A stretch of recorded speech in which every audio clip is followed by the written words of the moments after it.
We were way ahead of the curve in terms of creating solutions wherein this whole concept of walk to work was championed. Can you give me the entire building? And I had a straight face. I said, yes, sir, why not? And then I came out of that meeting and I literally ran to the office and told Mr. Hiranandani that here's a client, they're asking about 16 floors together. As an investor, I'm putting money in commercial space. My initial yield could be 2 to 3%, but over a period of time, that becomes much more higher, isn't it? By 99 2000, we already had Colgate-Palmolive's India headquarter housed in Hiranandani Business Park, Mumbai. For 50 years, they were having their office in downtown Mumbai.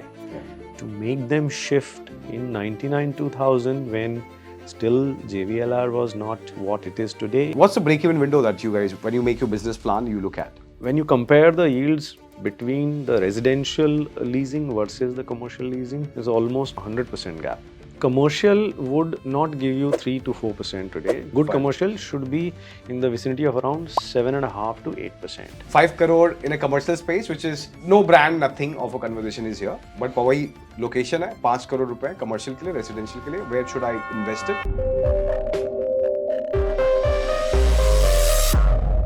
Welcome Manish sir, and I'm so glad that you are here today at Sleepless Rangers. I have not told you something very important, which I always keep as an anecdote. You have been one of the most luckiest mascot for Insomniacs. You do not know about it, and I've never told you as well, but this is a premise what I actually wanted to express. 2015, our journey when it started as Insomniacs, one of the largest problem that we were stumbling was to do with the fact which everybody felt that, okay, we are doing justice in the marketing space, but somewhere we are almost limited to the players which are 500 crore, 600 crore top line. And there have been journeys where we have picked up developers from 100 crore top line to a 600 crore top line. But then we really needed a validation of a big player trusting us. And in 2019, I remember from the first time we met you, and there was an opportunity that you guys gave to us. That changed everything for us. Not very often we speak about it. But 2019, when you guys came on board, every other real estate developers eventually in the journey, now in the top 20, operates with us somewhere or the other. But then it all started with you, and my team also knows about it. And that's the reason you have a very special place for in the journey that we have taken. My team knows it. I wanted to express it. So a big thank for the same. And for those, Manish Gupta today on our podcast, man who has been associated with one of the most respected real estate brand, Hiranandani Group. I have been very fortunate to work along in the journey since 2019 to now, and I hopefully keep doing it till the time I retire. And one of the important parts here, sir, in our format, we want you to tell who Manish Gupta is. Your journey with Hiranandani is something that I want you to talk a little bit. And on the personal side, who are you? Well, thank you for a very nice introduction, Govind. And it's fabulous to see such kind of team that you have built. I wasn't aware that your team has grown so big. It's all thanks to you. The kind of work that you are doing, your team is doing, it's all very, very visible in the market. I think big kudos to the entire team and yourself, what you have been able to put together. Well, I introduce myself as a die-hard optimist who likes to see the positive side of the world always. Keeps working silently and keeps moving forward. So 1999, I joined Hiranandani. I was a finance guy basically then. So started from basic finance, interacting with the financial institutions, banks, and setting up the limits and working on the basic finance and proposals. And I also got an opportunity under late Prakash Shahji to work on the business side of it simultaneously. Got it. That was a rare, opportunity that you get, that you're working on finance side and you're working on the business side simultaneously.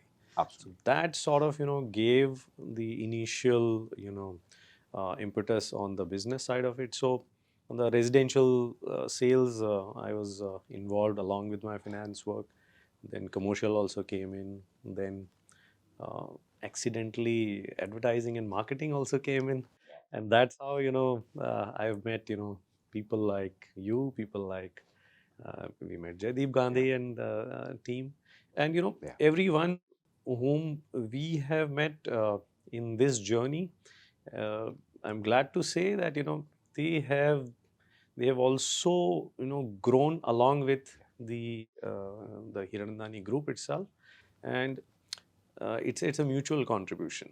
Sure. It's I mean the faith that you are putting in us, we have reposed that faith back in you.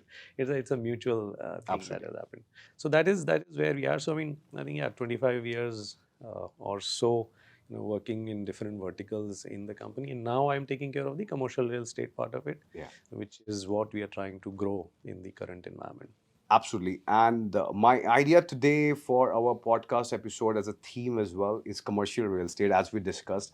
I wanted my audience to understand what all it takes to be part of this journey. What is commercial real estate as such? What are things which are happening and what's the future like? So let me get started with the main episode today of commercial real estate. So if you could take a step back and tell our audience in a very nutshell way, in terms of making it as simple as possible, what exactly is commercial real estate? What does it comprises of? So, Govind, commercial real estate in the broadest sense of term actually encompasses the entire segment of real estate which can be exploited commercially. Got it. So, a lot of people think that commercial real estate is only referring to offices segment. Yeah.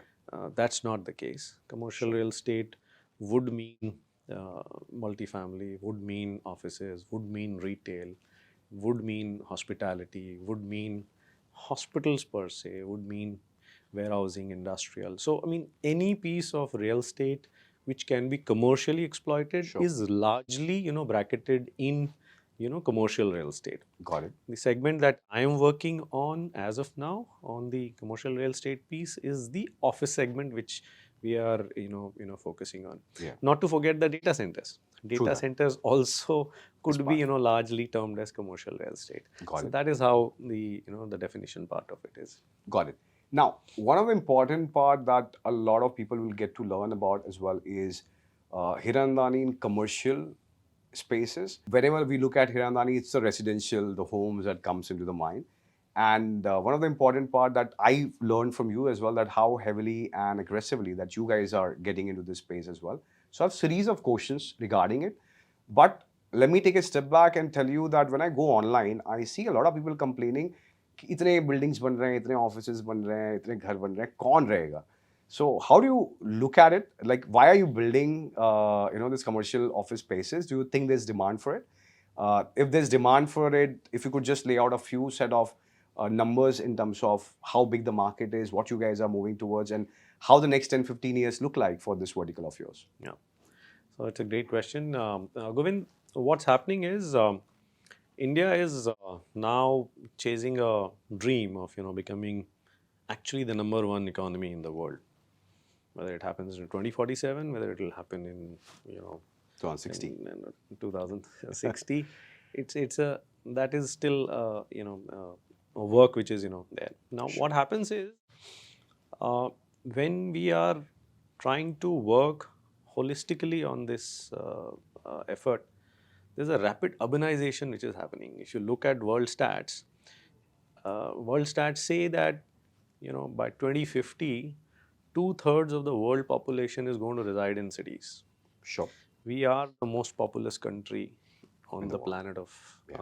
on this planet, and that rapid transformation is happening in India as well. True. So India is moving from its tier 2, tier 3 cities into progression is happening and people are driving into cities. When they're coming into cities, the growth is happening in terms of their abodes. Yeah. You need to provide them accommodation, and then that's how the growth is happening. Commercial real estate is a function of the aspirations of the country to grow. True that. US is today the number one economy in the world. They are possibly around $30 trillion in terms of the size as of now. We are trying to go that path. We are already number 5, and then number 3 we will become in some time, and then this goes on. the amount of real estate, the commercial real estate that you see, compare in these markets, I'm now only talking about the office markets. US has 5 billion square feet of grade A supply of commercial offices. Got it. When we compare ourselves to that market, although comparison should not be done, Yeah. we are at around 800 million square feet today. That's almost 1/5, 1/6. One by sixth. While the population wise, we are almost into 5 narrative. Yeah. The amount of real estate that the commercial offices which are vacant in US today is approximately 20%, which is equivalent to the overall India supply. Got it. So that's the kind of contrast that we are trying to do, and we are already at. We are saying that we are at number 5, and we aspire to be number 3, and sure, whenever it happens, we'll be number 1. Got it. This basically, points out to a simple fact that if you are, as a country, going to progress, you are going to require all these various components of the growth, and these are necessary tools for you to continue to grow. Got it. You will need offices to work. You will need offices to ideate. You will need offices to innovate. Got it. You will need offices to collaborate.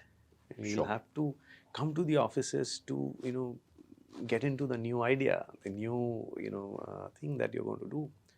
So that's the vision which is there. And just to, also, draw another paradox. I mean, the amount of space that we transact as a country in a year, when it's a good year, we do around, say, 65 to 70 million square feet in a year, which is the gross, absorption.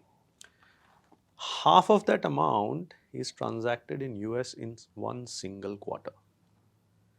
Wow. That's the command. So I'm not saying that we have to create that kind of a supply. It will organically happen. When we produce more number of jobs, more number of people will require to do work. It will automatically happen. Got it. But this focus of creating office supply is a necessary given. Got it. If we have to continue to grow, we will have to. For manufacturing, you will have to set up factories. Sure. For services, you will have to set up offices. For manufacturing, also the entire back end and the strategy and the marketing and the finance and everything will happen from offices only. Got it. So it's a given. It's a corollary of your going forward. Got it. So that's where we are. We are around 800 million square feet in terms of the India capacity today. I think in next 2 to 3 years time, by 26, 27, we should cross 1 billion square feet kind of a number. Got it. There's a lot of supply which is getting added into various markets. Pandemic did hit a pause button in terms of new supply creation, and there were vacancies which were coming in. So we struggled during that period, but thankfully that phase is over. Got it. And now it's back to the growth game. So when you say 800 million square feet of space, could you tell me you're talking only about the commercial space which is available in the lease? Or when you say grade A supply, how do you define it? I would say that this is the sum total of the overall built outright selling versus built office space across various major metro cities and the tier 2 cities, which can be where the data is sort of available and you can collate and you do it. And now each of these verticals, Bangalore continues to grow, Hyderabad continues to grow, Mumbai continues to grow, Pune continues to grow. Similarly, the NCR region continues to grow. So, I mean, these are various growth. Chennai continues to grow. So, these are various growth parcels which are happening, and they're continuing to add numbers. I mean, the whole thing what happened during the pandemic, a lot of people started operating remotely, went back home, and from home operations were happening. Efficiencies were good in the initial phase, and slowly that phase is changing. Now return to offices again caught on. We are at around 60% levels, and today when we see in lots of offices, the head count is more than the seat count. Sure. So what has happened is, even during pandemic period, if there were some shrinkages which would have happened into the portfolios, but the hiring did not stop. Got it. Hiring was still happening, though the work was happening remotely. Got it. Now, beyond a point, this is not sustainable. So Sure. hence, people have to come back to offices, and more mandates are now coming into putting in offices. And hence, we see a robust pipeline of supply which is coming in all four top four metro cities, and also in few of these tier two cities as well. Got it. So now I'll try to get to the fundamentals of it for our audience to understand what is the operation cycle. But before I have a very serious question from, let's say, I'm running a business called Insomniacs and I need 10,000 square feet worth of corporate space as office space. I go to a building which is and had a history of outright selling. So now it is being managed by the society which has been formed there. Vis-a-vis, I go to a building which is managed by the developer in the lease are being directly done. Which is the right model for me? And what are the pluses and negatives for both the models? If you could just shed some light on it. So I think the office decision is always people-centric decision. Sure.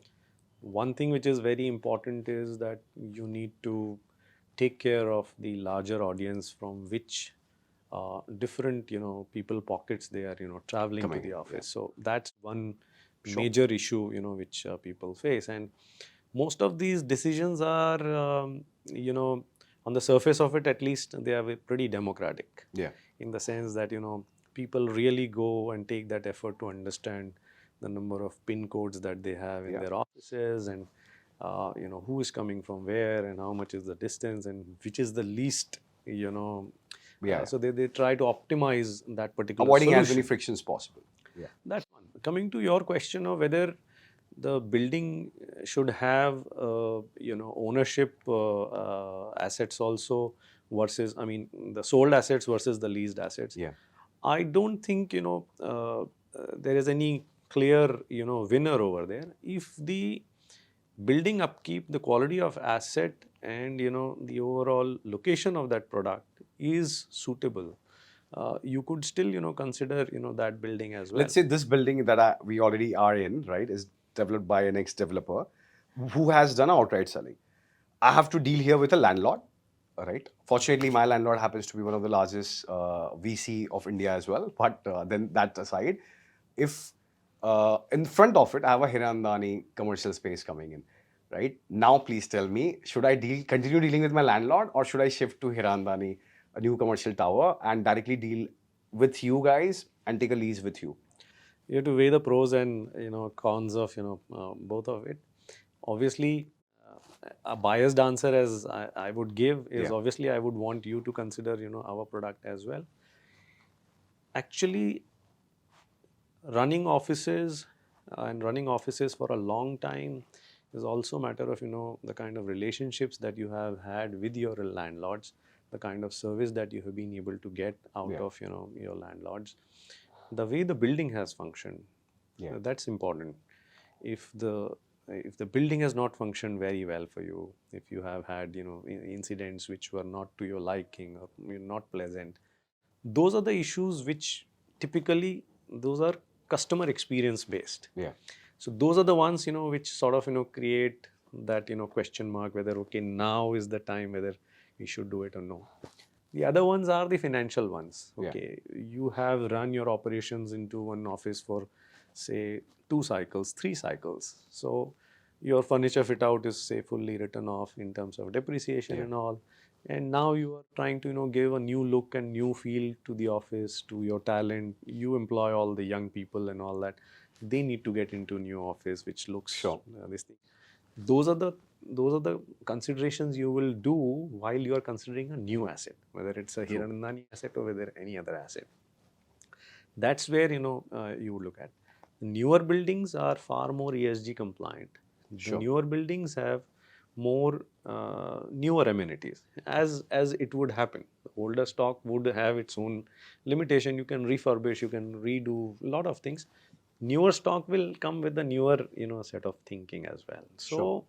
those are the pros and cons that you have to weigh and then arrive at a decision. But whenever you're thinking of doing a Hiranandani, do let us know.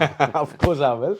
Okay, so on this only, I'll give you two scenarios, which is financial decision. Can I say a building which is operated by the society level and the landlord directly that I'm dealing with, the probability of that office being lesser expensive to me is going to be higher vis-a-vis when I'm directly dealing with a space which developer is managing, which will be much more cheaper for my operation. One. Second, can I take it for granted or am I wrong in the statement when I say the probability of an upkeep of a building is going to be much higher when a developer manages it, leases it for the long run, vis-a-vis when society on the commercial space takes multiple shortcuts in facility management to managing the building. So the overall experience would be much more better when a branded developer is leasing out the space in the commercial space. So on the topic of finance and experience, how would you weigh the theory or the thesis that I explained? I think on the CX part, new asset will give you obviously, plus than what you're already getting, in the existing services. In terms of services, in terms of look and feel, in terms of what happens is the newer offices are also being designed on experiential basis. Yes. So employees are being given the experiential stuff. Obviously, the new building will score much better there. Sure. But coming back to whether society is managing, ultimately society itself cannot manage. They would have outsourced it to some agency. But they cut corners with the square feet per maintenance. So what happens is basically whether that agency is being able to live up to the expectations of the current tenants. That is the key question. And if you are saying that there are some shortcuts that you are you're noticing and all that, obviously those are the points then basis which the decisions are either taken or then they're moving on. Financials do play a major role, but as I said, experiential offices is what is the new buzzword. The kind of interiors people are doing, the kind of breakout spaces they want to design, the kind of amenities that everyone is now asking of the buildings. Gone are those days 10 years, 15 years back wherein, people would do everything on their own. And so many buildings you would find that, okay, they may not be common cafeteria, but the building is absolutely top notch. Got it. Nowadays, these are the things which are now becoming a given, essential. That these are essential.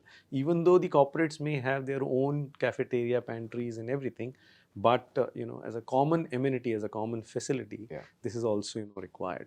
So with time, everything sort of evolves. So the newer evolvement is coming, and the newer thing is which is coming in is basically the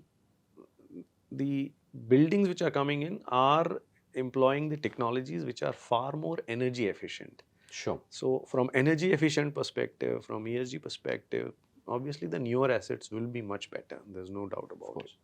Also to do with the fact that, I was listening to Nikhil Kamat's podcast where Nirupa ma'am and Irfan sir and Karan were there, and they emphasize about the part where many buildings in Singapore in commercial spaces, they look so young today also after 15, 20 years of operation.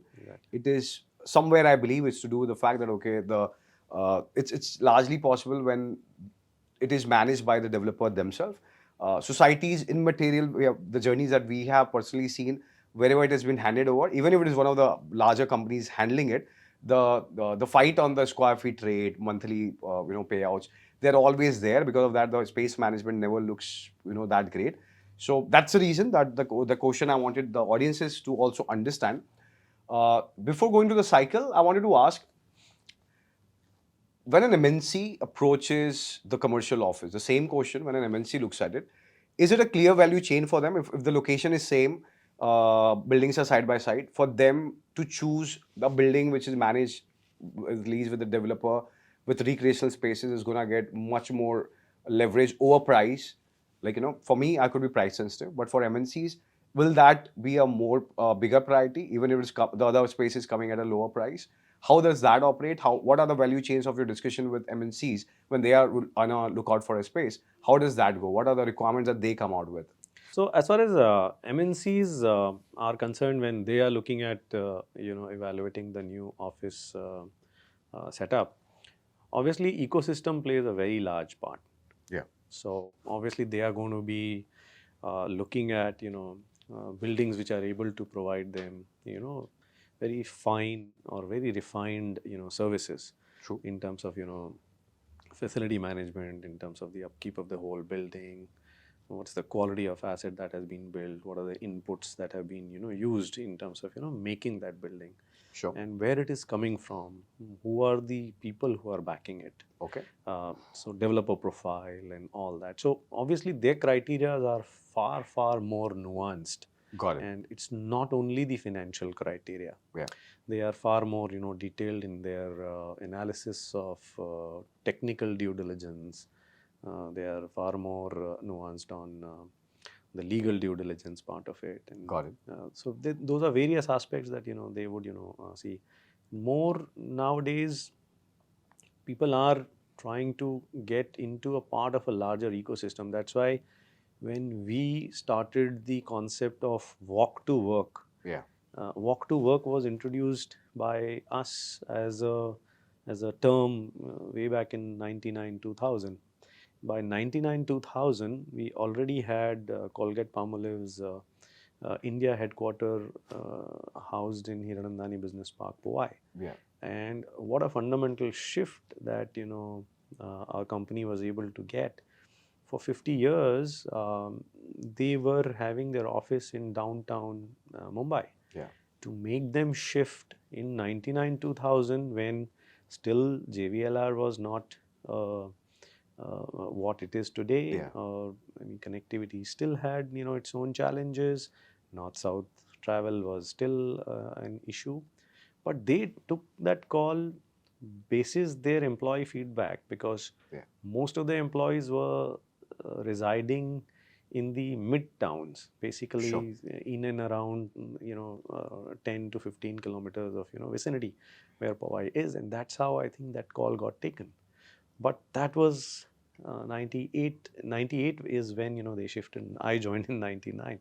So we were way ahead of the curve in terms of creating solutions wherein this whole concept of walk to work was championed. Got And it. we were providing the entire ecosystem. And today, when we talk to the new platform players, the P players who are now coming in and acquiring assets from different developers across the country, they are echoing the same sentiment, which almost 25 years back we had sort of created the brand value for. So ecosystem plays a very, very large role in terms of decision making for MNCs. Understood. So now, sir, let's get to the cycle of it, which is you have seen a land parcel, you are aware that you are going to build a commercial space on top of it. Parallelly, there's another land parcel where another developer who's not as renowned as you, and he wants to build a commercial office spaces. My question here is, what should he choose, and how is your process like? Since I know, working with you, that it's a lease spaces that you guys largely create, can that not so famous developer also think in the same manner like you? And can you take us through this journey of discovering the land parcel to delivering the office spaces and managing it? What are the 4-5 steps that gets us there? So to answer your question, what we had initially done was, I mean, we were very focused on mixed-use development model in our townships. Yes. Powai was 250 acres of township. Thane is 350 acres of township. As a component of township, we always said that certain percentage of area shall go to office spaces, and we would work towards making those office spaces viable, efficient, and workable for our partners. By partners, I mean my customers. We've been able to deliver that very successfully across our townships, whether it is in Powai, where we did more than 6 million square feet of development, out of which 4.2 million square feet we then sold it to Brookfield. Uh, we have done around 4 million square feet already in Thane. Yeah. Another 2 million square feet is under construction, and we would have another potential of 1 million square feet over there as well. So after this entire development is sort of coming to fruition, there's a lot of demand which comes also from corporates, that what if we are not considering the same micro market in which you are situated, because the city has rapidly grown, and there are different pockets wherein people are asking us that, okay, whether can you take up development in a particular micro market. So we are evaluating, we are on that journey as of now, and we have started taking projects.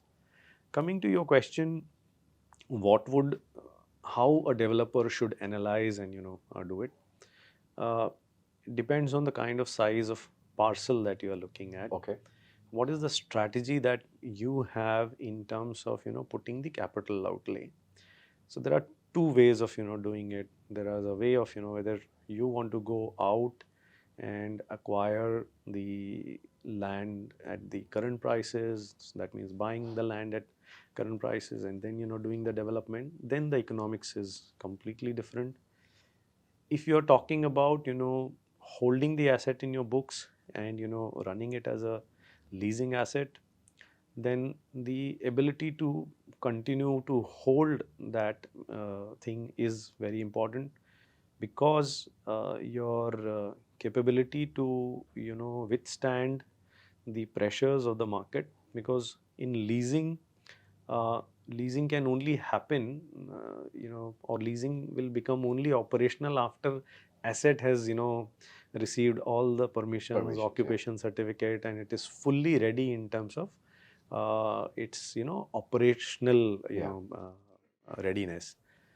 So you should have that kind of time frame to withstand those liquidity pressures, and then there should be enough banking support, financing support should be there. So in a way, what I'm trying to say is it becomes capital intensive and super capital intensive in terms of holding that kind of capacity for a long period.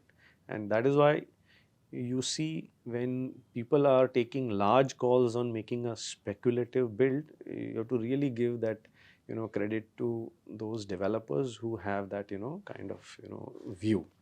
Because just to give you few numbers, we are doing uh, a speculative build of 1 million square feet, and the cost from developer to developer could range anywhere between 700 to 900 crores for 1 million square feet. Got it. Now that money will get deployed over next 2.5 3 years, and your income will start only after 3.5 4 years. To be able to hold this, obviously, is not everybody's this thing. Now when we say about strata sale of offices, we generally do not come across sale of offices in larger formats. That means there are deep rooted investors who would buy 1 floor, 2 floors, and then they would in turn lease it out. In this process, they themselves have become big landlords in a sense, individual this thing. But these are far and few in between, very limited players like that. So then comes that, okay, whether you are going to do small offices which are then a sellable commodity to the end users. End users meaning the professionals who would want to have their own offices, or the people who are closer to their retirement age, and they would want to continue to have an office, and investment guys, the chartered accountants, the doctors, the other professionals who are there. So for them, that becomes sort of a viable thing, because then that ensures liquidity also keeps coming in. True that.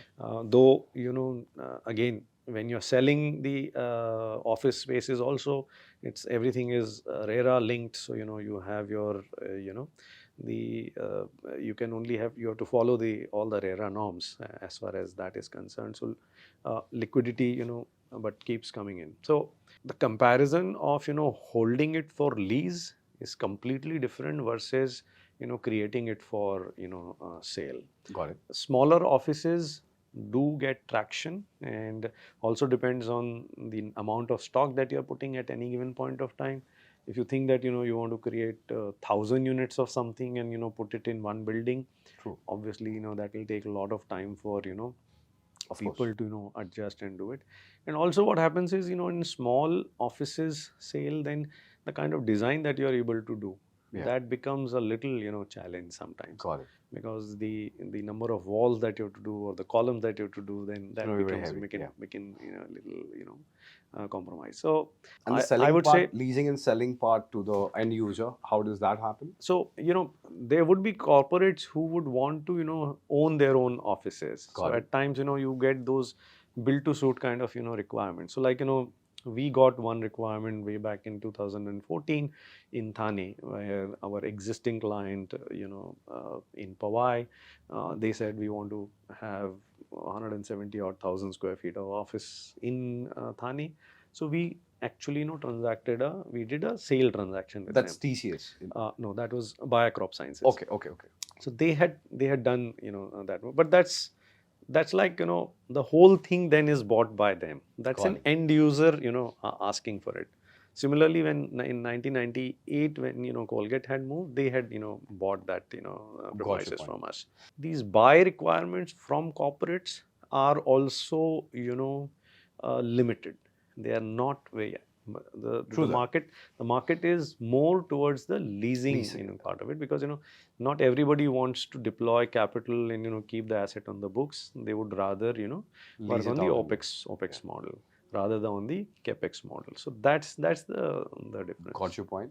So when you say that 800, 900 crore, for a 1 million square feet space that gets parked for almost 3 years, can I ask you how much is the break even time for, let's say, for me to recover the money back? What's the ideal break even time that you guys look at? Because I know for sure that, okay, for the audiences, the leasing happens because at least the land parcel remains yours, and if the appreciation on the rental may start at a certain yield at the start, but over a period of time they start delivering quite a lot as well. But what's the break even window that you guys, when you make your business plan, you look at? So I think if we are able to get up to say 45 to 50%, and if you are able to get that in the second year of it, that's the most happiest situation. For the second year itself? In the second year For itself. the hotels, I've heard that it takes almost 9 to 13 years window to break even. No, in terms of I'm saying the kind of commitment for lease. Okay. If you are able to get in the second year of construction itself. Okay, that way. Okay. That is called as pre-commitment. Sure. Right, pre-commitment. Well, the asset is under construction and still got the pre-commit from somebody. That's the most luckiest situation that you And how will much do you charge then? Like, if I have to pre-commit? I can only charge you after you have occupied. I can't Yes, charge so- you anything before that. Okay, It's just so in commitment that okay. you would get into my premises after it Got is it. ready.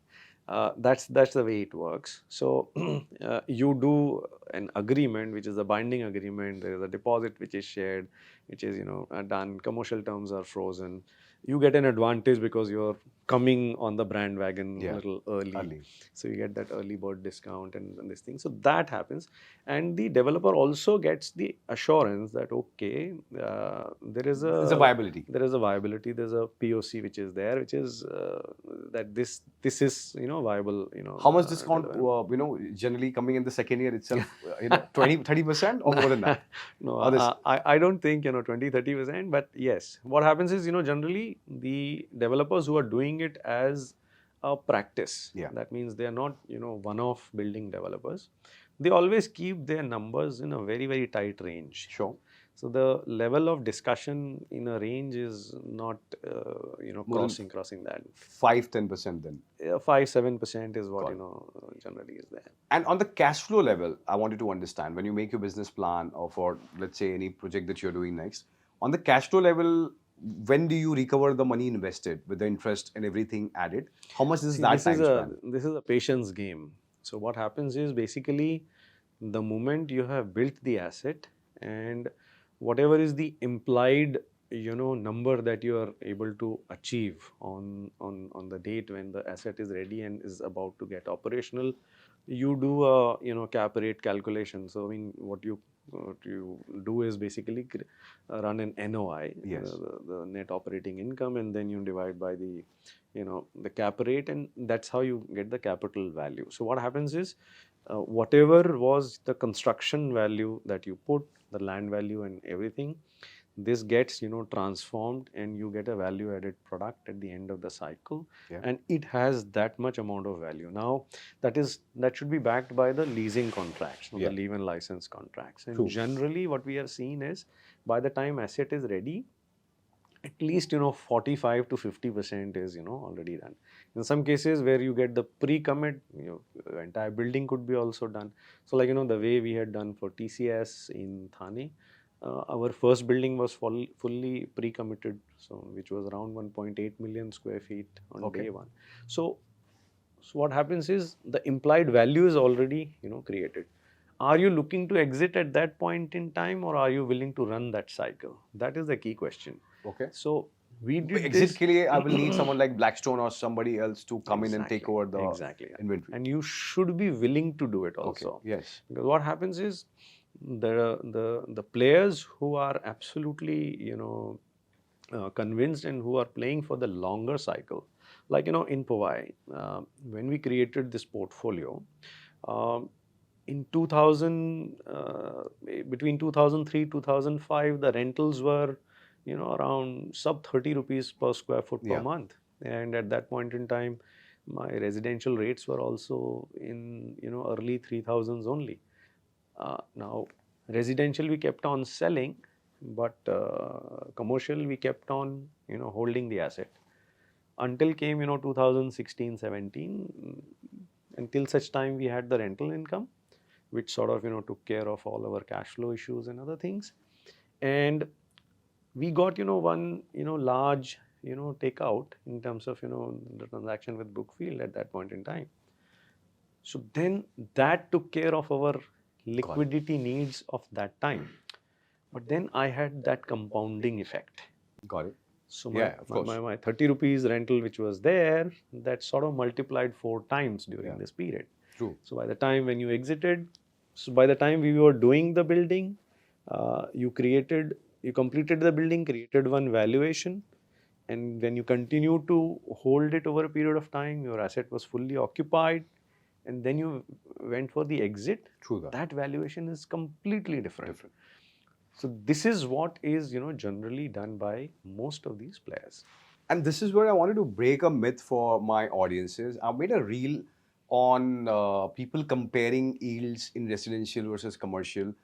Both the places, as one value chain that people miss out is they're always comparing the yield on the basis of the current payout that I can expect in the year that I'm putting the money at. So just the way that you gave an example that let's say 30 rupees is what you were making per square feet, eventually it went to 120 as well. So if let's say for a landlord and retail perspective, we look at it for wherever that, as an investor, I'm putting money in commercial space, my initial yield could be 2 to 3%. But over a period of time, that becomes much more higher, isn't it? So from a point of view of me calculating that where should I park my money, I do the calculation on 10 years basis on 2 to 3% yield. Isn't it wrong? Well, like how would you tell? Because the current story that you just narrated, the 30 turning into 120, 4 times if I'm looking at it. So isn't the yield value chain for the retail side also goes parallelly higher? Imagine if you would have sold those space to a certain landlords or some kind of outright selling. They also would have benefited on the similar trajectory from multiplying their numbers in terms of the rent value that they keep getting out of it, isn't it? So unfortunate part in our system is this, that the residential yields are they are quite low.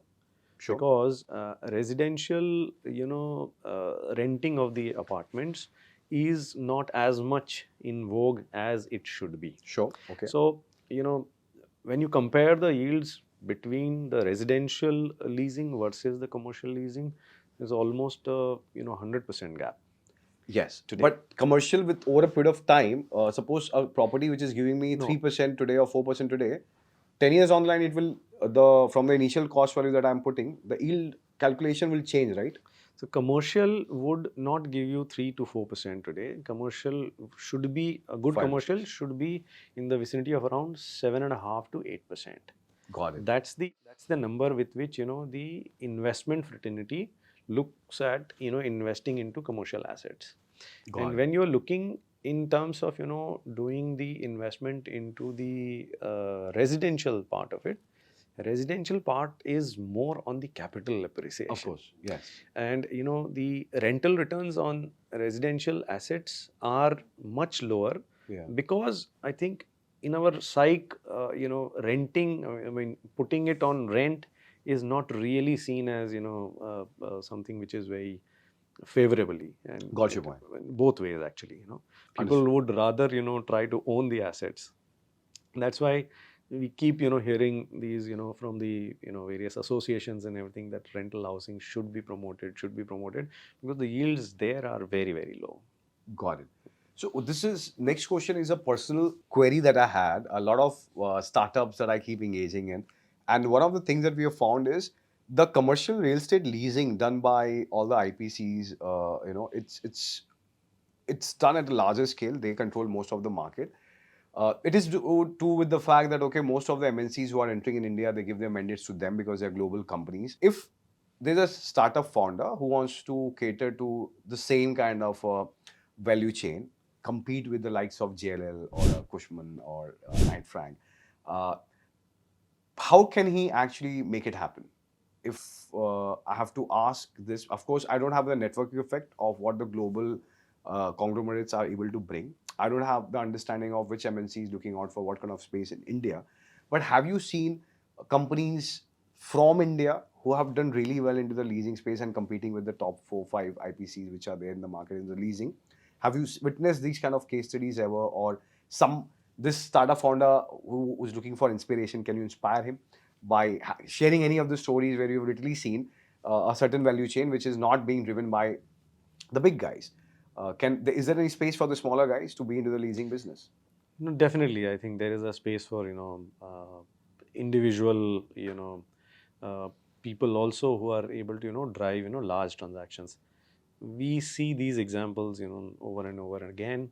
It's not only that IPCs are only controlling the whole market. There are these individual setups, or Sure. I would not say individual setups, but the local intermediaries who also have their very effective teams. They do work for MNCs. They may not have overseas mandates, but not everybody gives overseas mandates. Sure. A lot of decision making for various MNCs are absolutely local. Got it. So, their admin teams, their procurement guys, their CXOs, and the people who are taking the business decisions, it's a manner in which the intermediaries are in a position to bring solutions to the table. They are able to provide the right information at the right time. They are able to do their homework well. Sure. So there are lots of examples wherein individuals are doing phenomenal amount of work in this space, and I don't think there is any entry barrier to this thing. Yes, the global mandates which are given to IPCs will continue to remain that way. True. And it's difficult for them. It's difficult for anybody to break into that. But that's not the end of the story. No. Got it. There are many corporates who take their decisions absolutely locally. Now I'm going to come to a little controversial question, because we keep discussing this internally and wherever that I've gone to for the non-believers of real estate. Right? Every time that I talk to them that why commercial residential is good and how India will have a great future in commercial play, they have started quoting a certain documents, reports on how the US market in terms of the commercial leasing, it has totally crashed, right? My question, what led to that crash? Can India move towards that kind of a possibility as well? So all the bullishness that we may showcase, they just might go out in the thin air. Is there a possibility of that sort? How do you look at it? And what are the things, what are the macro pointers that you are looking at which makes you take that stand? So as far as US is concerned, as I said, it's a very, very vibrant market. Okay. Uh, they are very large market. I mean, as I said, 5 billion square feet of But the prices, a lot many commercial. places have literally crashed to half. San Francisco. I'll come to that. Sure. So what has happened is, yes, their vacancy rates are in the they were in high 20s to begin with when the year began. Now in last 7 or 8 months, those figures have started rolling down.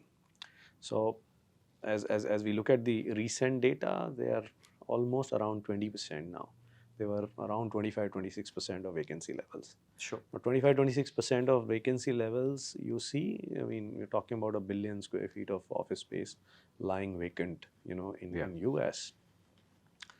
And somebody did this stat that, okay, if you were to pile up this entire square feet into atmosphere, then how many levels of spheres it's going to cross? So Got it. they said some Beautiful.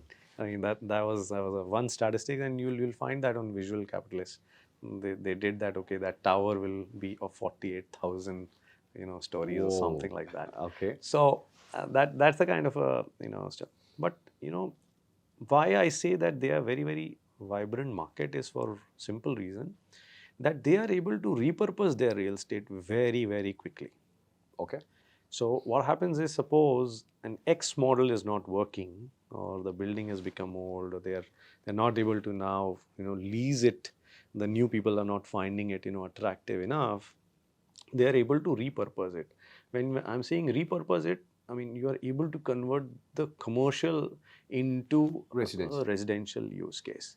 Residential use case in any case in US, I mean everywhere there is a supply shortages are there. So they are able to repurpose that real estate, which is one very, very fundamental aspect of a very vibrant market. Whether that kind of a scenario can happen, why that scenario happened there?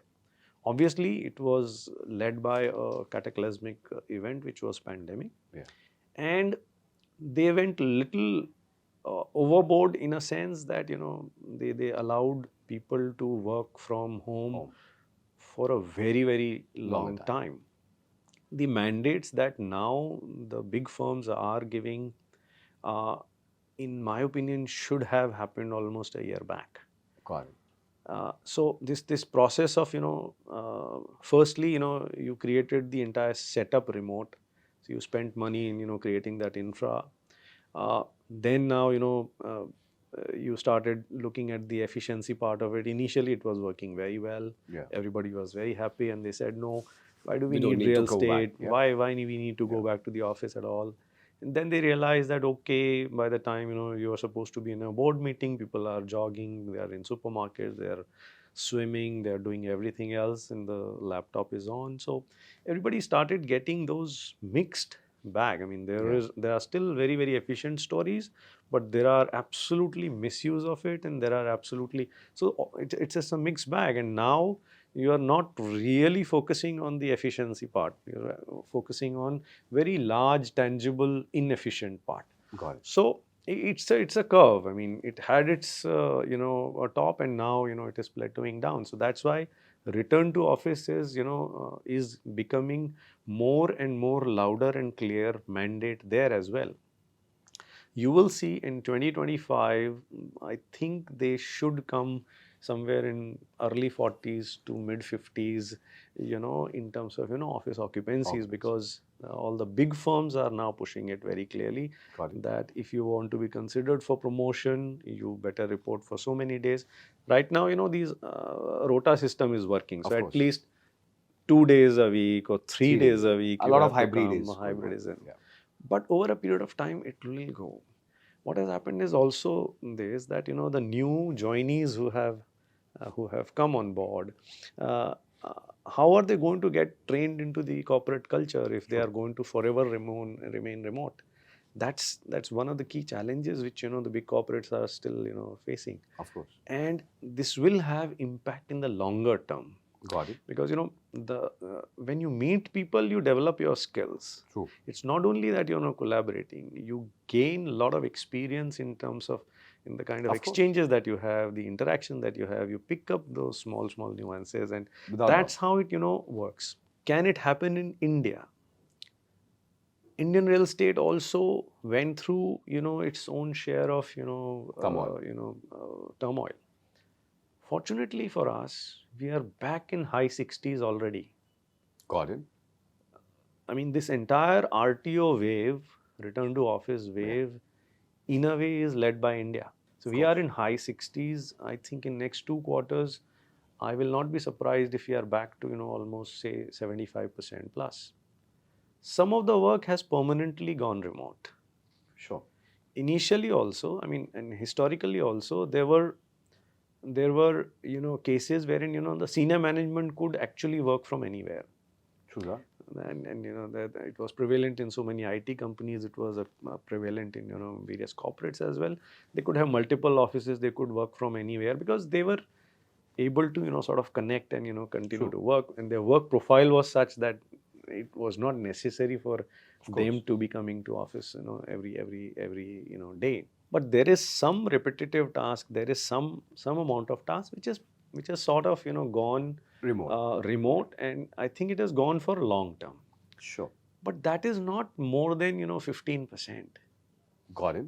And as I earlier told you, that the discussions that we have now with the tech firms and the corporates and this thing, their head count is more than their seat count. True that.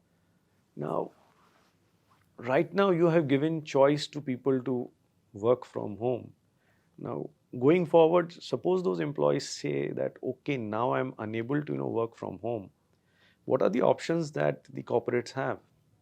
If you want to continue to have the services of that employee, then you will have to provide them space to come back to office. You'll have to integrate that person back into that system. That is the challenge which we feel corporates are going to face as we move forward. We are going to see good amount of expansion, and that's why we are saying that India will become a billion square feet market in next 3 to 4 years time. We are going to cross that threshold. Got it. And that's the amount of supply all over the country which is coming up, and which is healthy. And the other way to look at it is this, that when the commercial real estate, and now we are talking about generic and with the broader definition, when you are creating the assets, this is actual capital formation for the country. True that. It is for the individuals, but ultimately it is counted for the country. True. And when you're talking about the size of GDP and size of everything in the markets and your positioning in the global affairs and all of that, and when you want to do the chest thumping that, okay, we are here now, we are a 5 trillion, then we'll be 10 trillion, then we'll be going on and so on and so forth. This capital asset creation is important. Got it. It has to be done. There is no other alternative. So you'll have to build real residential real estate. You'll have to do commercial offices. You have to do warehousing. Warehousing, such a great story which is happening. India is getting connected like never before. Whether it is roads, whether it is rails, whether it is air, whether it is water, we are getting connected. True. And this connectivity is going to transform itself into so many opportunities. And when you are building these assets, the process of building these assets itself is income generating. True that. For so many people. Without doubt. And mind you, this construction activity actually employs the most number of people who possibly are unemployable, because it's sheer hard labor. Of course, no doubt. There's a lot of skill set which is still required. I'm not saying that. I'm not demeaning that. There's a very large section of skill set which is required. But then the sheer labor component part of it, where do you provide them the security of income? Without doubt. So it has a very, very significant role in nation building. Of course. And that is what I think the governments of the day, they realize, and that's how I think we are getting progressive legislations which are enabling this growth further. And Got I it. think we need to continue this path if we want Understood. to see India to be a developed country by 2047, which is the current vision. We have to increase our per capita everything, not only the income, per capita, consumption of the key metrics which are there. Of course. Housing has to increase. The on food we have to be self-sufficient. Clothing we have to, everything has to go up. And one more thing which is happening is this digital intervention which happened Yeah. in last 10 years. Whatever India has done in terms of Aadhaar was the backbone, and on top of it, then you actually rolled out the services and connected the remotest part of this country and actually touched the last citizen of this country. Of course. This is the most fundamental transformation that India has done, Without doubt. and this has enhanced the pace of your economic growth, and you are able to now generate that liquidity into the system so fast. You are able to create income for people because the mode of exchange has Become so fast. Without doubt. That is catapulting into newer opportunities for people. That also is again value accretive, and you are able to see the growth. Got it, sir. Very beautifully explained. Now, I wanted to bring the whole conversation to a very important topic, which is very close to me. The usage of technology in the real estate space. Here, with you, it will be regarding commercial real estate. I had the framework as a question to ask you. I have a friend who wants to be an entrepreneur. He's a technology guy. If I have to tell him what are the opportunities in commercial real estate, be it construction to operation, facility management, the whole landscape, if you can pinpoint a certain problem, one or two, where he can pick that challenge and leverage technology to solve that problem, what that problem is going to be that you can suggest to him. At the same time, briefly, could you touch a little bit around where are the technology intervention in the whole commercial real estate ecosystem to give our audience an understanding how technology is being leveraged here and what's the future of it? In terms of technology intervention, the new buildings which are coming in, they are coming in with a on the backbone of a platform for all the services which buildings are able to provide to its occupants. Sure.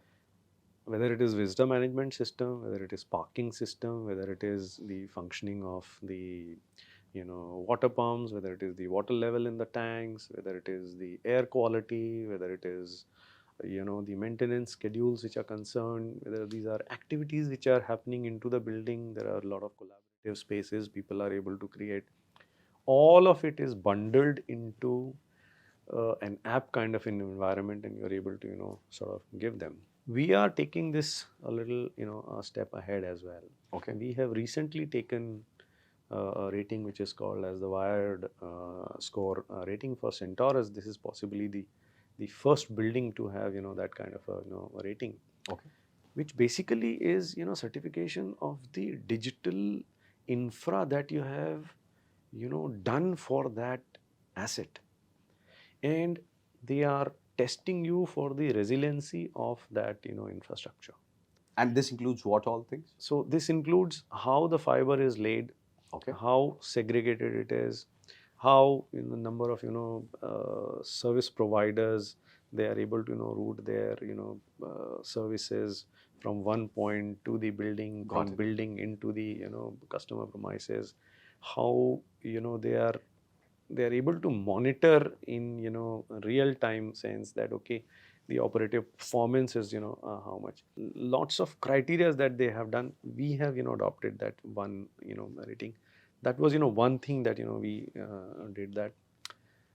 On the wellness part of it, it was learning out of the pandemic, and lot of people and lot of customers feedback was taken into account when wellness related measures have been incorporated into the buildings. Got it. Most of the new buildings that you are seeing now, they will have the air quality, sensors which will be there in the common areas. There are green, clauses which are, imbibed into the agreements of the licensees or the lessees. Got it. They have to, abide by that. They have to also monitor their, air quality, check and, report back. Accordingly, the sensors work. Accordingly, the mitigation mechanisms, they work. Buildings are becoming far more, inclusive in nature. They're becoming far more, differently abled people friendly. Got it. They are becoming that. We are able to now look at buildings which are 100% powered by green energy. Got it. That's another major thing that we are doing. Of course. By our design, what we also do is we focus on energy efficiency. So that when we are talking about energy efficiency, we are designing our buildings with neoclassical facade. Yes. When we look at neoclassical facade versus a glass facade, the glass facade buildings, they generally absorb more amount of heat. Not only they absorb, but they radiate as well. It's true. So not only they're getting hotter inside, they're radiating it outside as well. Got it. So they are creating an effect which is surrounding the building itself, which can impact the neighborhood as well. Got it. So that's why, we have been, largely refraining from, doing the glass facade buildings. But, from a customer to customer requirement, if the customer requirement says that we need to have this, then, you have to provide that. But given an option to us, we would always do a neoclassical facade because, then the wall to, glass ratio is so favorable that you are able to, cut down the, energy consumption. It's not only energy consumption, you're able to cut down the cooling load, thereby, your, this thing. So you are far more zero carbon sensitive from that perspective. That is, one aspect which is, happening. Spaces are becoming far more greener. That's added layer that is, coming in. So just to intervene here, when you say green energy generation, or like, are you guys using solar? Is there anything more for adding value? And what are the value chain with regards to a commercial space and ESG norms which fall into the place? If you could also cover the same. So in as far as the energy efficiency is concerned, the green energy is concerned, now the service providers are able to, procure green power and give you 100% power as green power. Okay. You will not be able to generate the local, generation. That's the building that's generation. largely from the national grid level itself. You're able to source that. Understood. Okay, the tariffs could be slightly higher as of now, but people are willing to look at that, and they are taking into stride, and they are going forward. The generation which is going to happen on the rooftop, that cannot exceed in any case beyond a certain measure, 3%, 4%, because the miniaturization of panels is still a big issue, and it requires so much of space. And in any case, because of the movement of the sun, the efficiency in terms of the production is that much lesser. So that's the limitation of technology. We have still not started doing the vertical facade. The vertical solar panels, which you see in most of these. In Singapore, if you go, they have vertical solar panels as well. So, but we have somehow for some reason the country has not yet adopted that model. So there's a lot of scope over there. In terms of anybody wanting to get into the technology part in terms of commercial real estate is concerned, I think demand aggregation is one tool which is big thing in say residential. You get a lot of supply getting fully displayed, a lot of inventory, a lot of platforms are there. I don't see that as a service today available on a large scale. Somebody actually aggregating and showing that okay, this is available here. This as a deck could be available with most of the IPCs, but to a generic user, if he wants to know that whether something is available in this building, today is largely unavailable. So that is something that one could look at. Otherwise, the deck which I spoke about, the platform that people are trying to do, the new age buildings Yeah. are providing the platform. The opportunity could be for the older buildings who are willing to transform themselves in terms A of redevelopment kind of one, Narendra? no, not the redevelopment part of it, but the The older commercial buildings. There could be buildings who would want to sort of renovate themselves or the get structural changes not level. only the structural changes. I mean, Okay. then if they are trying to put these layers of the softer services as well. So Okay. if you are trying to give those kind of, I mean, that means there's a BMS room, there is a fire control panel, there's a lift control panel. So when you try and put in the new layer of the technology, that could be one aspect. You see that happening right now? Like old buildings getting an uplift? Any such There are examples? there would be examples. I mean, I would Okay. not know as of now offhand, but there would be examples, That's a and great insight. lot of people would do it because if asset is in a great location. I mean, real estate is a lot about location. Of course. If location is right and you're sitting on an asset, you wouldn't mind refurbishing it, provided you are also in control. Got I mean, it. if it is strata sold, then it becomes a very Difficult difficult approach. process. Yeah. But if you are controlling this whole thing, then you do it. I mean, you see a lot of old buildings in Fort. I know. area, When you said it, they're yesterday only I repurposed. went to meet Mayank, the influencer, and he has his office in Kamla Mill compound, right? And I looked at his building and I was like, okay, that's a great space, the way he's made his office as well. But then what you just said of uplifting on this level, I was like, oh, this is possible in those buildings. And a lot many buildings, Maker Chambers and others, where all these things can come in. Look at some of the heritage buildings which Yes. have now converted themselves into absolutely fabulous retail stores Yes. in Fort area.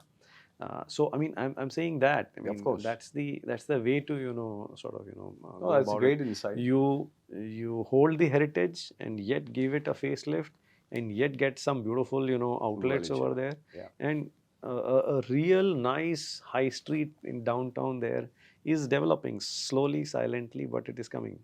So Superb. that's something very nice to see. So just to add on to the first addressal that you gave, that the aggregation portion of it, of whatever inventory that is available, I believe there's one friend of ours who run, of course, the CRE Metrics platform. They have this platform being made under the banner of Floor Tab. So they have it for residential as under Index Tab, but a Floor Tab is their value chain around the commercial aggregation of all the leases, being aggregated at one place. So that's the information base. I mean, I would know from CRE Matrix that which client is agreement is going to expire where, in which building, and all that. So that They have gives done you an another projection of it under this banner called Floor Tab. okay. That is doing exactly what if you're they saying. are if they are also providing the newer inventory which is about to hit the market, Yes. then that will be a great addition. I guess newer inventory, you'll have to ask them, but all the leases which are about to expire, the projection onto the search level, for the broker front of it, it's sorted.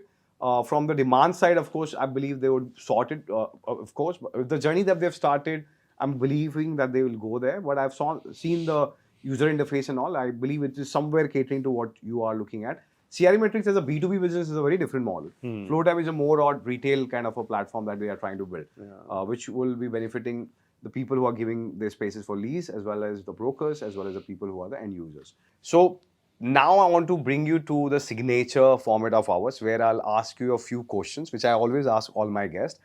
It is about investing that 1 crore. Okay, so I'm going to give you different scenarios. You have to pick one, give a logic behind it, why. Can we get started? Yeah.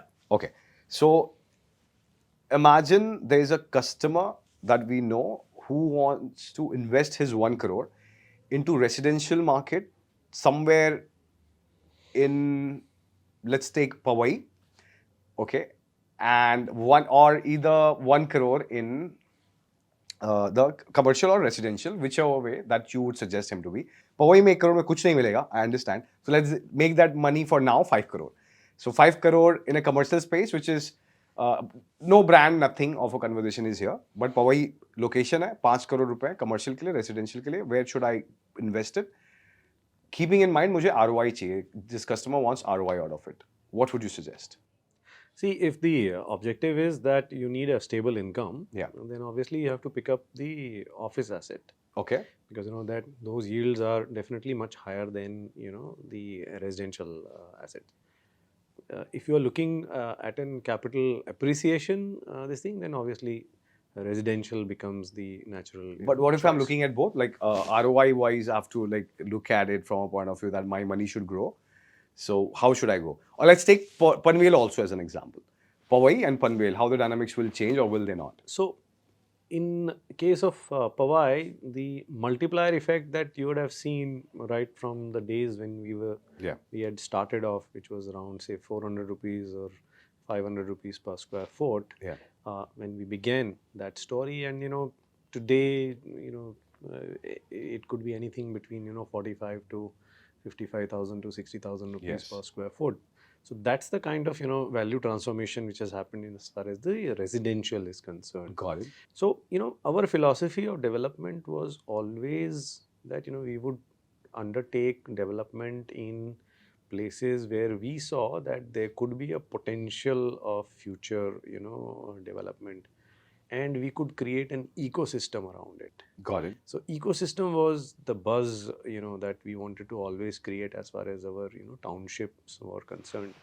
So initially, when early 1980s, when Powai was acquired, it was acquired with this concept that it will be a mixed-use township, it will be a vibrant township. We will have to do lot of work from scratch, and they really created magic over there in terms of, because it had no infrastructure, it had zero infrastructure whatsoever.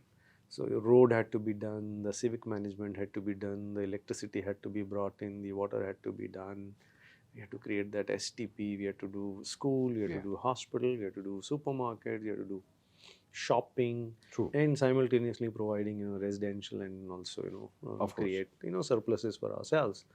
So the long-term game as far as the township development is concerned, first 5 years you bleed money, next 5 years you sort of Break even. come towards break even. Then after that you start making your surpluses. That's how it is played. Panvel is getting into that zone now. Yes. So it will be a value multiplier. What is happening in the larger geography of MMR is very important for us to know. Sure. We are going the ORR way, which most of the other cities in South India, or for that matter, Delhi has also, gone through. The difference between their ORR and our ORR is that, we are connected through road also, we are also connecting through metro as well. Yeah. So metro is also going to do a complete, roundabout, and, we'll be able to connect everywhere. Got it. That is one layer which is coming in. From roads also, you will be ultimately be able to get connected. Of course. They have just now released a report. The government of Maharashtra released a report in September this year, and they have a different vision for this, city itself. They are trying to create this as a global services hub. Sure. And with which they are creating the policies which will enable growth for various segments of businesses.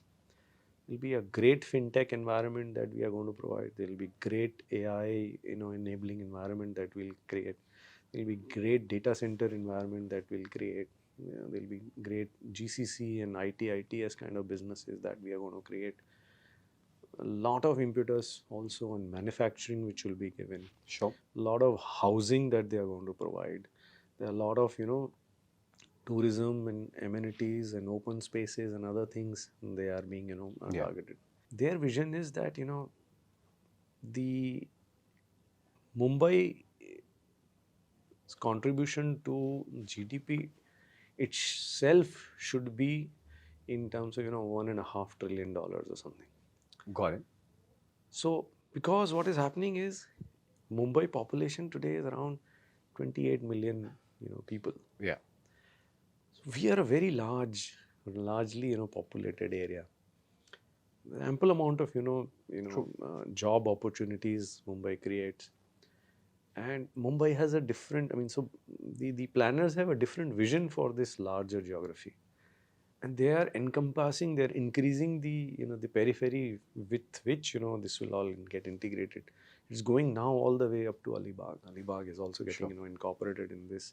And that it's a fascinating report. You must, have a look at it and, highlight Absolutely. whenever, can. That is something which is, very, very, healthy. So when you look at these pieces also coming in place, and earlier what used to happen, there used to be that skepticism whether, oh, when will this be completed, when these roads are going to come, but all of a sudden we saw an Atal Setu getting started and getting built and Yeah. getting delivered and Of now course. functional, Of right? course.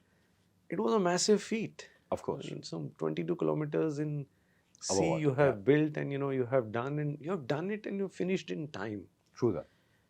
I think this kind of pace, if you are able to go this pace in next 5 to 10 years plus, the whole city, the larger MMR vision that the current regime, the current government which has, and and I think it might continue in subsequent governments as well.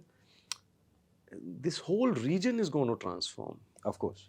and to India's story, if we have to grow as a country in terms of economics, in terms of a GDP growth rate, you need 2 or 3 cities like Mumbai to fire.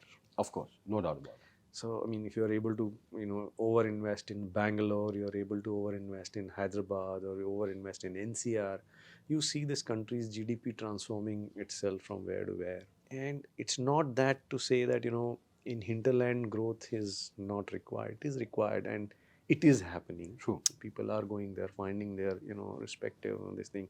Offices are also getting set up in tier 2 cities as well, and we see a lot of action there as well from this thing. But not to say that the primary markets are not going to grow. They are going to grow, and they will grow phenomenally well.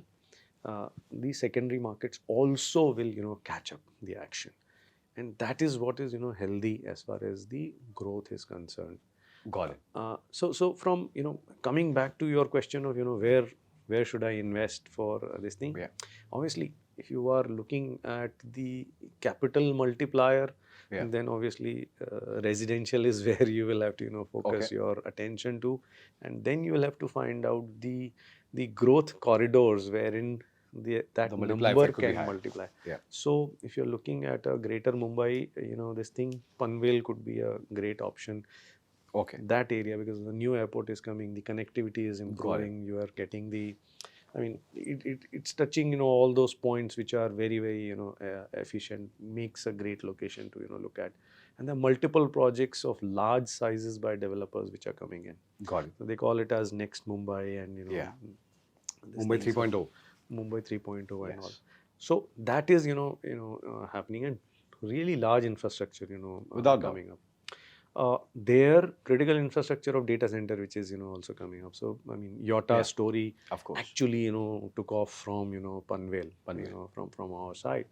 And Yotta is, gaining, ground Of course. every, One of the leading players every now. other day. Yeah. It's gaining ground. So, so from, capital multiplication perspective, you'll have to be patient, and you'll have to invest in residential.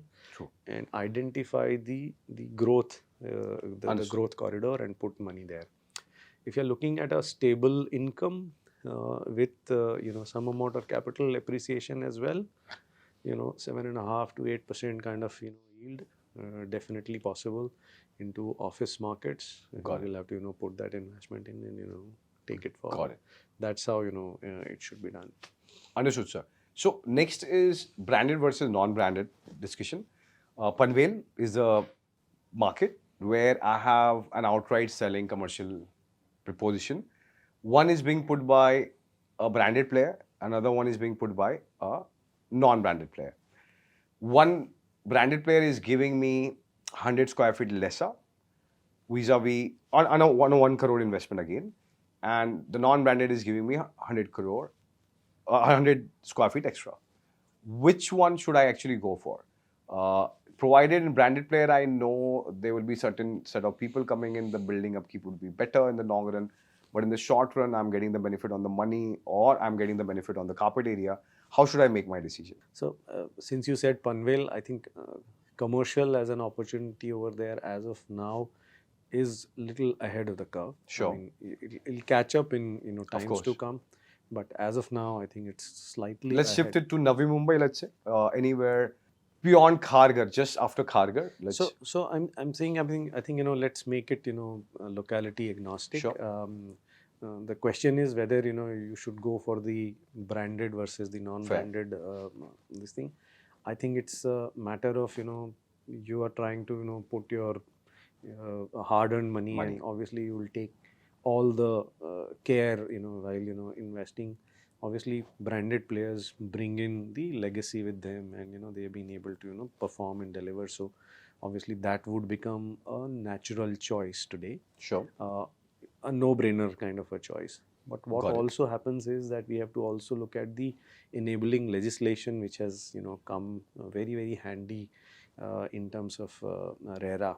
Sure. Nowadays, when you're looking at RERA as the enabling environment, you are able to get your deliveries in a particular time frame. Of course.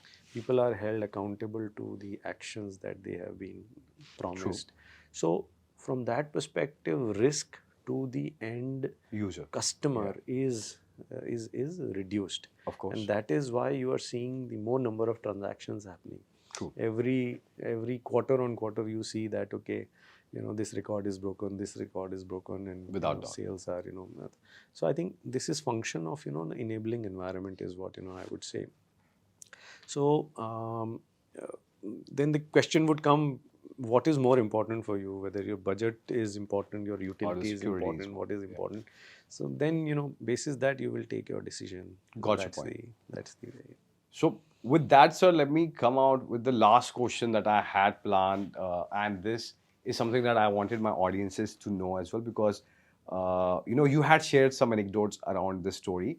And I genuinely wanted it to be documented if possible, because I really loved it when you narrated that story. So, somewhere with a lot many Niranjan sir interviews, it is there. The Powai story is out there, how it happened, what happened.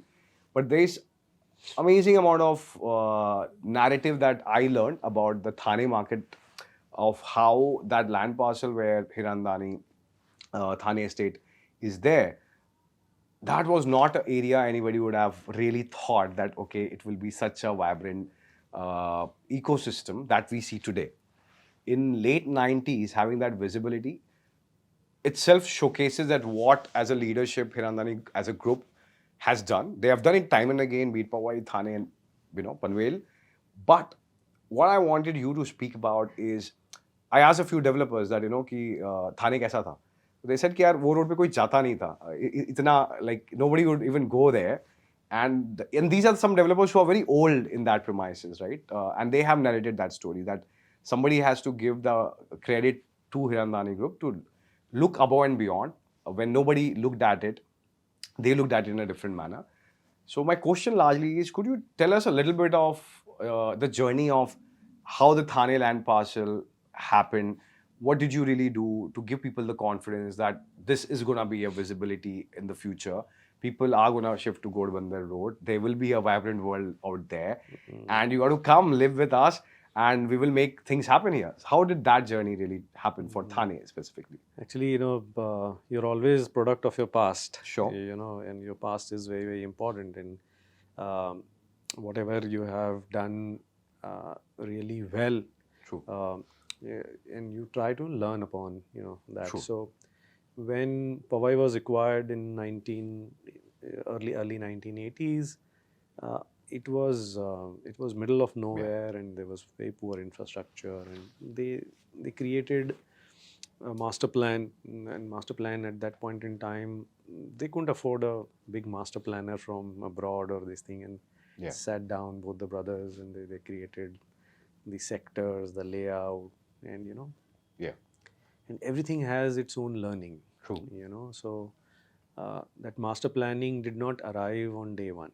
That, of course. Okay, this is going to be like this is going to be.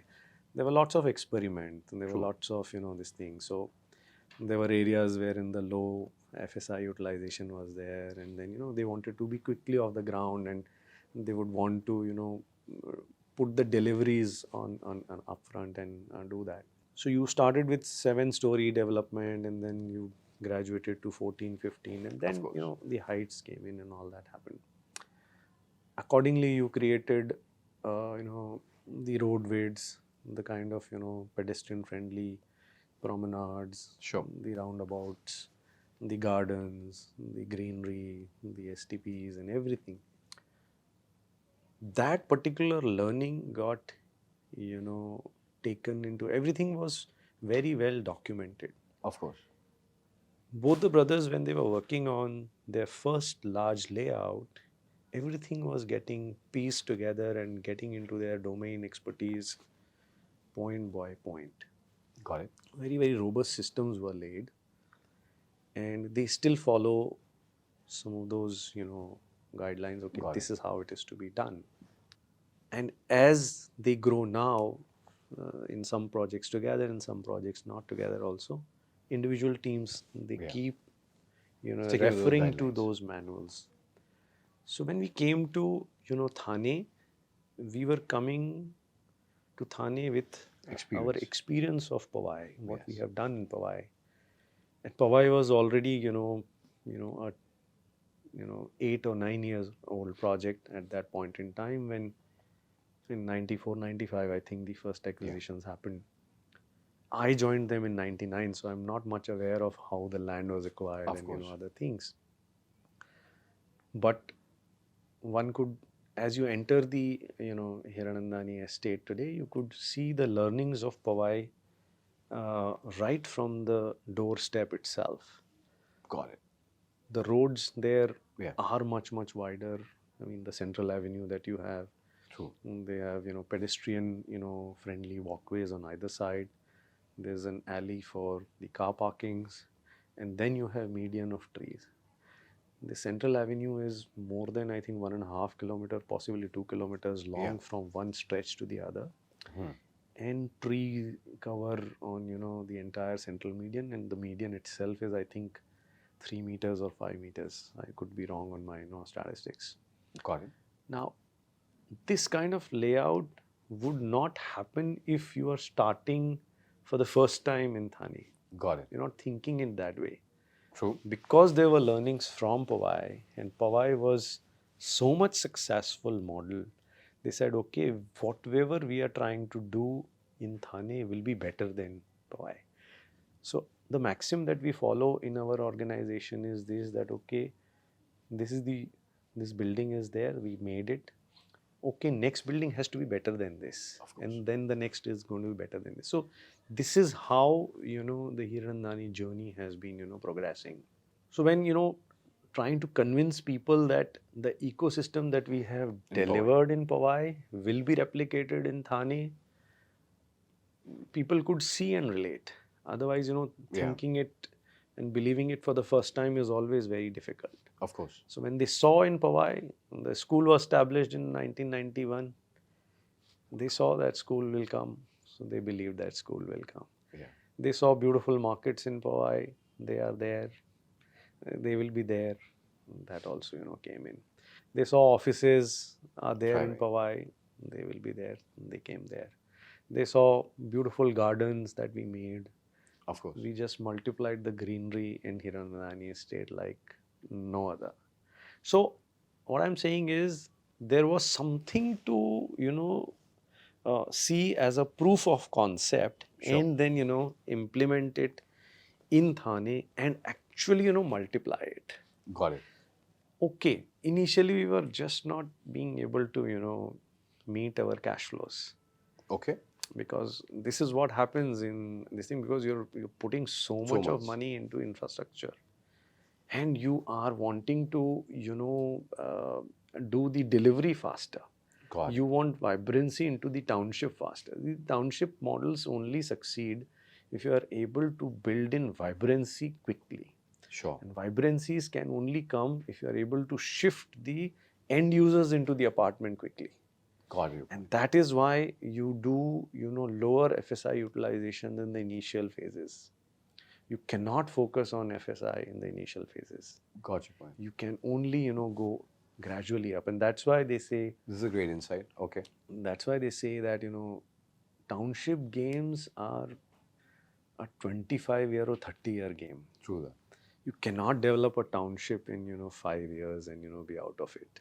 But If the it is- FSI if play it is in off. Panvel, that has not been leveraged in the same manner, isn't it? So, I mean, initially when, everybody thought that markets are too hot and, Yeah. they would want to, do it. And the previous set of, people who were running it, they thought that they will be able to, utilize around. much better in this thing. But that was not the case. Got it. So, that is where, so what happens is, these are learnings of, and these are hard learnings. I mean, they've been Got it. in the field for more than 40 years now. But these are the learnings, and you learn from your Understood. small things, and they ultimately create value over a period of time. So the value creation that is done in Thane is in a way product of, learnings From which Powai. have come from Powai.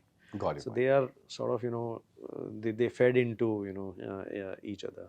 Lovely. And we made, something, some things, much beautiful and much Without more doubt. beyond. And then, we took one project. I mean, Hiranandani Estate was one project that was there. Then when it stabilized, we took another project called Hiranandani Meadows. Hiranandani Meadows was in more upmarket location, area, which was much closer to the, developed areas of Thane. Of course. Godbandha Road, as you rightly said, at that point in time was little inaccessible in the sense that it was far up from station. So our township was always measured in terms of, okay, how far is it from station? Without If doubt. it's too far from station, then okay, we are not, interested in Of all course. that. So, to have a parallel product, we saw that opportunity in Hiranandani Meadows in Yes. Pokhran Road. So there we did, one project. It was very successful project and Of course, it worked yes. very well. Then, subsequently we took another one. So Thane was always a very happy market for us, and we created some lovely, townships over there. Two are mini township, one is mega township. That Without is doubt. what we created. And now all these learnings of collective learnings of all this are getting replicated into Panvel. Panvel story. Panvel is taking a beautiful shape now. It has a great data center over there. It is first phase is completed, second phase is completed, third phase is now coming on. Construction is going on. You all are part of that marketing exercise. It has come out pretty well. Without And doubt. we are looking at Panvel to be the next great story coming from the Hiranandani's this thing. Absolutely, sir. The last part, what is the vision that you carry on to the commercial outfit that you're focusing around? What do we expect out of it in the coming days? So what we have done now is we are also growing this vertical in a new avatar, which is called as the Regalia Business Parks. Got it. And the first flagship project that we have undertaken is in the locality of Vikhroli. It is on LBS Marg. Vikhroli is not very far from Powai. Of course. It's a stone's throw away. Without doubt. And we are putting up a building which is called East Bridge, which is around 1 million square feet, Got it. roughly around 1 million square feet. And that is focused on ITS kind of a development. That is coming up. It should be ready sometime in early 26 to mid 26. That's Got the it. vision that we have. What we are trying to do is on Mr. Niranjan Hiranandani side of business, we are trying to create additional portfolio of commercial real estate, Sure. and which is what I am focusing on. So we have identified more land parcels, Got it. and you will see more projects of commercial real estate coming up, offices coming up. And in terms of numbers, 5 years down the line, what is the target that you guys have set upon for yourself? So I mean, targets are obviously always pretty ambitious, but we want to be able to do around 7 to 8 million square feet of Okay. newer commercial office space in next 5 to 7 years. That's the vision as of now. Superb. Now that we have discussed the whole landscape around commercial, I had one more interesting question for you. We usually, and the first time when we connected, it was around the marketing landscape. So how can I not talk about it? My question is very simple. We have seen the whole landscape around residential part of the selling, the marketing that comes along with it. How does it changes when you are talking about commercial and that too leasing in commercial? Do you see the same strategies that could work there are going to work here?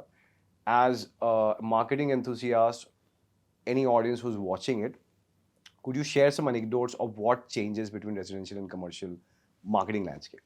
The fundamental change is that B2B versus B2C. So, I mean, Sure. residential is B2C and this one is B2B. The principles here are more or less the same in the sense we always, look at relationships and relationships over the real meaning of it actually. When we created the entire ecosystem in Powai and in Thane, every aspect of that ecosystem is fully looked into. So when a residential customer is asking for a certain amount of support from us, we are able to cater for it. Sure. Similar is the case for commercial.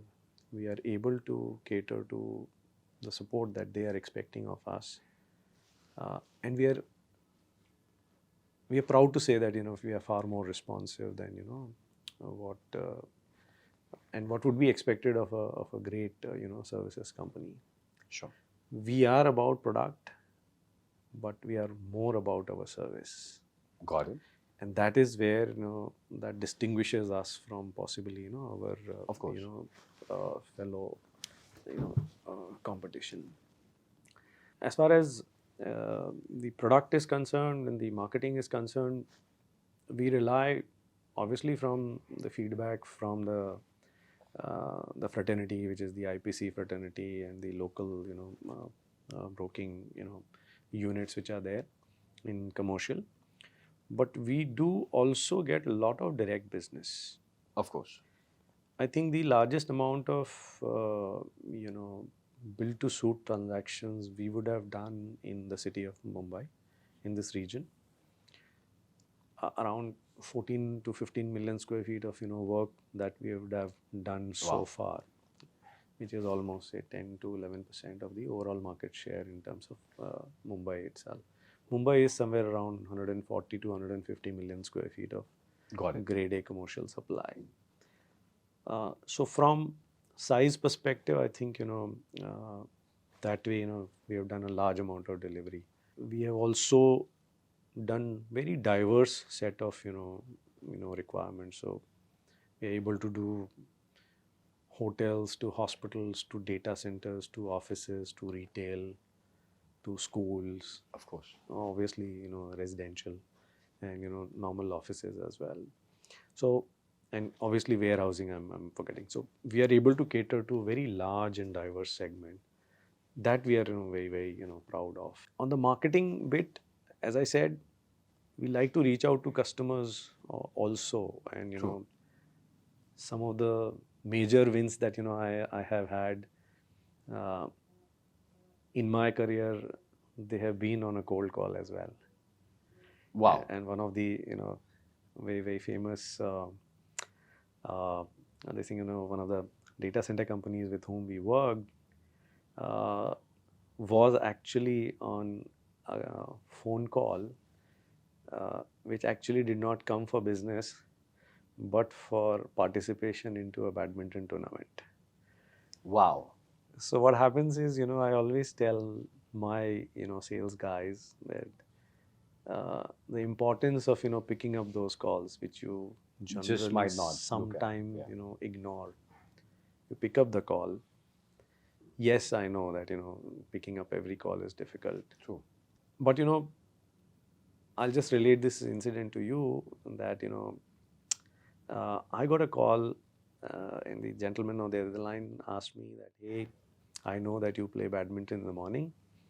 And would you like to participate in the upcoming tournament? I am looking for a partner for doubles. And without asking any question, I just said yes. Uh, by the way, and he related, okay, so and so gave me your number, and I said fine, let's play. And that's how we played the first tournament together. It was a local tournament, and that's how the friendship happened, and that's how I asked, and the gentleman was Sunil Gupta, and I asked him, okay, what do you do? And he said, okay, we run a data center company, and he was part of entity then by then. Then the friendship just started off the quad, and then the business also sort of just happened that they were looking for something which we were able to give it to them in out of our light hall complex. They did first transaction, they did second, they did third, and they did fourth. Wow. So everything on a badminton conversation on a cold call. Superb. So what happens is, this is one story. The other story is about, when we worked on, Crisil's requirement, when they did the build to suit with us. That was also almost on a cold call. And the biggest one also happened just like that. So, I mean, there were just too many coincidences which happened, which were just sheer out of, pure cold call that a marketing guy would actually do. Got it. To a prospective client. So the lesson here is that one is the importance of that cold call itself. That means you have to make that effort, and never mind what is the outcome of it. Sure. Never judge that by the outcome. You can get the biggest of it. And when Commander Bijur asked me that question, I almost fell off my chair. He said, how much space do you have in Powai? I said, sir, I can provide you 3 floors out of my first building in Kensington. Oh, that's about all. 3 floors at that point in time was almost 200,000 odd square feet. Is that the only space that you have? I said, sir, by the way, we can build a building for you. I can do a building. Can you give me the entire building? And I had a straight face. I said, yes, sir, why not? We can do that. Okay. And then I came out of that meeting and I literally ran to the office. I told Mr. Hiranandani that here's a client, they're asking about 16 floors together. Oh. I was almost 1 million square feet of transaction way back in 2007. Wow. 1 million square feet of transaction, that too with a company like that. Nobody believed that, okay, this could be, I mean, I was also, questioning myself whether this is right, whether it is going to happen, not happen. It was basically a cold call, I wanted to inform them that, okay, there's a SEZ, in-city SEZ, which is now, come in Powai, and if you're looking at an SEZ was a hot policy at that point in time. They were looking for some solution, and it just happened. From then on, and it's still, it was of a sudden disbelief. Okay, I mean, somebody would want this kind of space, this much amount of space. They took that space. Cut to 2014 and 15, and they are an existing customer. Wow. I would always have a leverage with them. Anybody would think that, okay, you will be treated differently because you have an existing relationship. But when they were looking at a consolidation in Thane, there were 40 competitors with whom we were made to compete. Wow. And out of the process, which ran for almost 1.5 years, we made it to last 3, and ultimately, we were, chosen. So what happens is, when you are able to, maintain relationships, you are able to deliver on the expectation of the customers. At times, yes, they may be up and they may be down. There may be ups and there may be downs. You may not be able to 100% be able to, do that. But by and large, if your intent is there for the customer to stand for the customer, I'm quite certain that you will get repeat business. Super. And in our case, that repeat business has been quite manifold. This has happened to us even on the residential side as well. Of course. The same customer comes again and True. again and again and again and again. Super. So that is how this ecosystem works. In our organization, the value of relationship is very, very important. And we get a lot of our business as referral business. God, of course. We get, same customers coming in again and again, touching base with us. And from there on, then, cut again back to, the data center thing. Then, when Sunil was sort of, exiting the entity, one fine day, he just came to the office and then we were just sitting and he said, I moved on.